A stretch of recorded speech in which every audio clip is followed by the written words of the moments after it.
Hi guys, I hope you've been well. I hope you had a good day. So, this is a part B of the other video I was doing, of the other video I did before. So, it is talking about dreams and following your dreams. It's almost like following your dreams part 2.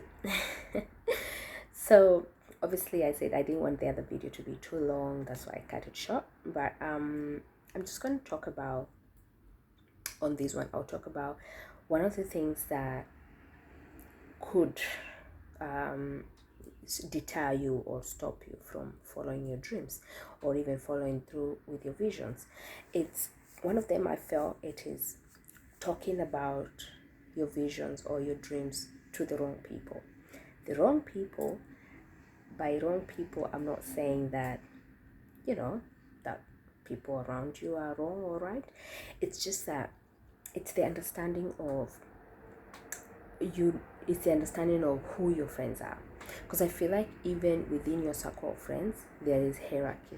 There is hierarchy within your circle of friends. There's that one person that you trust more. For instance, let me reference Jesus and the disciples. Jesus had 12 disciples, right? But when you look at the pivotal or monumental moments in his life, he didn't take all the 12 disciples. He only took three, you know. So, we hear of James, John, and Peter. I mean, we hear, three of them. And even within the three, uh, the the Bible always references the disciple that Jesus loved, especially in the book of John, and you can obviously tell it's John.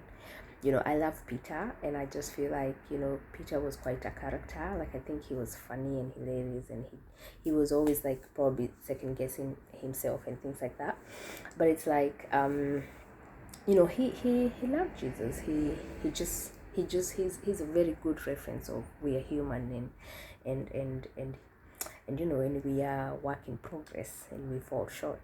So and he did fall short numerous times when it came to trusting, to trusting God and proving his trust in their relationship or friendship.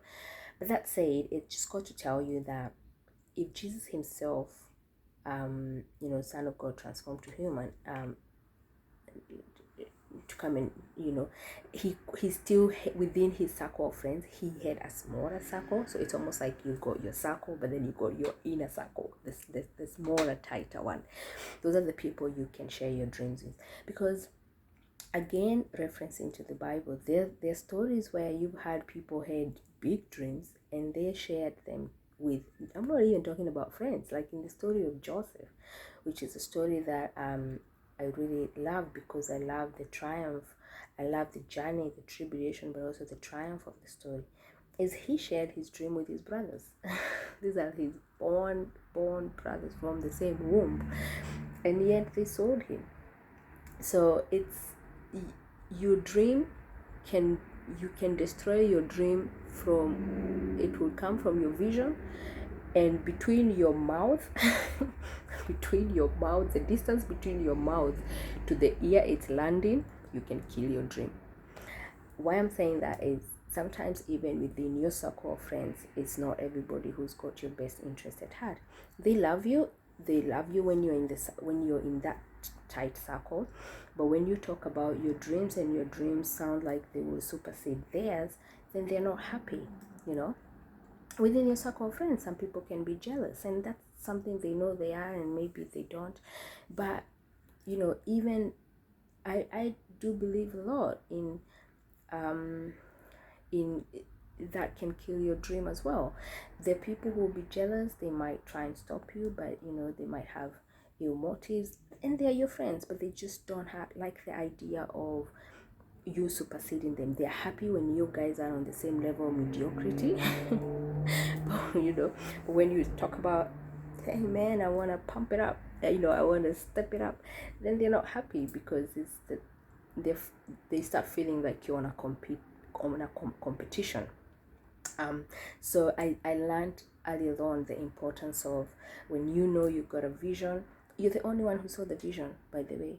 And I'm surprised by, look, this is what surprises me when people say, oh, I told so and so, I thought you were cool, you know, I thought you were my sis, I thought you were my bro, I thought you were gonna be happy for me.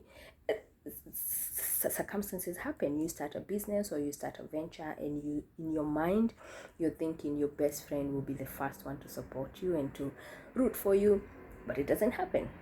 And the thing is, or even sometimes it's you're a wife and you tell your husband, and you know, and if your husband or your wife is that person who feels like they're threatened by your success or by the idea of how successful your idea could be, then they will probably try and sabotage it. And it's there, it's written, it's in history, not just in the Bible, it's in historical books where you had leaders sabotage other leaders' ideas, and that could have changed the trajectory of a certain goal or whatever. Anyway, what I'm trying to say is your dream or your vision is not to be shared with everyone until it materializes. Some people are in a better position to understand your dream when they can see the material, when they can see the end results. And some people are able to nurture and protect and support you even with just understanding the vision. So it's up to you to make that call on who are the friends you should tell the dream when it's a dream, and friends that you should tell a dream when it has materialized. But yeah, that's one thing that can kill a dream, telling it, getting it to the wrong ears. The other one is just not believing in yourself. So the idea is, if you get a vision or you get a dream, you're the one who get it. That means you got the power to execute it. You might have, even within the vision or within the dream, you might have an idea of who can support you. But the fact that you had it or you got it and not the neighbor, that in itself says that if you can think it, you can have it. If you can have it, if you can think it, you can hold it. You know what I mean? So that's what it's just the power of visualization and manifestation, and you can speak it. If you can speak it, actually, that those words can be something tangible. So I just believe it's a power of visualization, manifestation, and just holding it.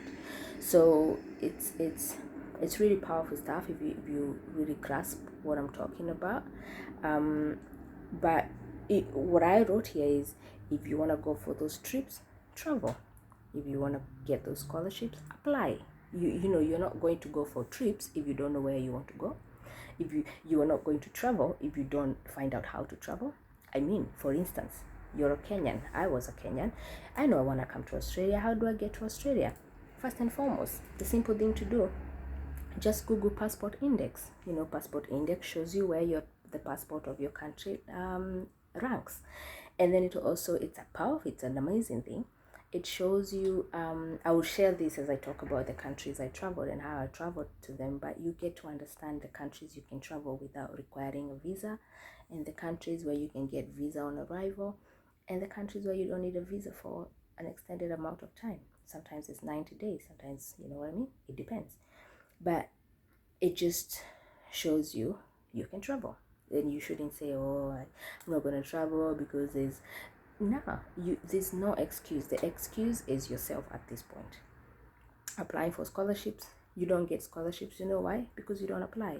And if you apply and don't get them, you know why you don't get them? Because you lose hope. You need to keep applying.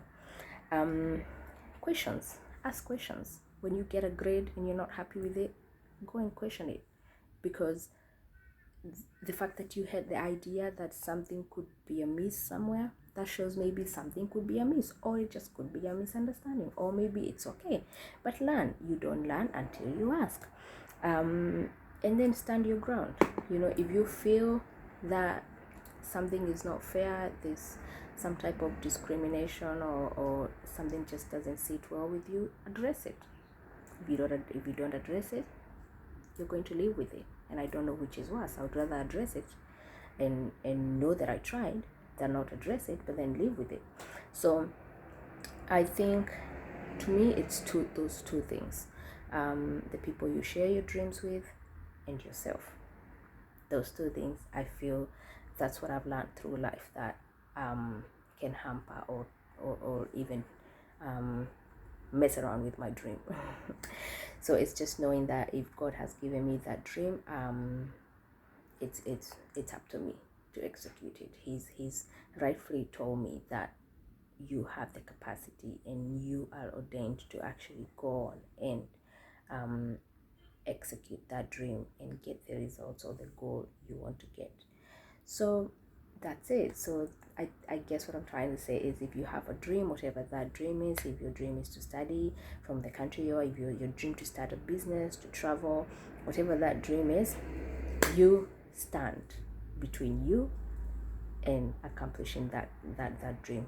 You are there, you're in the middle. So make it happen. And you know what, let's try and make this world a better place, a day at a time, one person after the other. All right, see you on the next one. Thank you. Bye.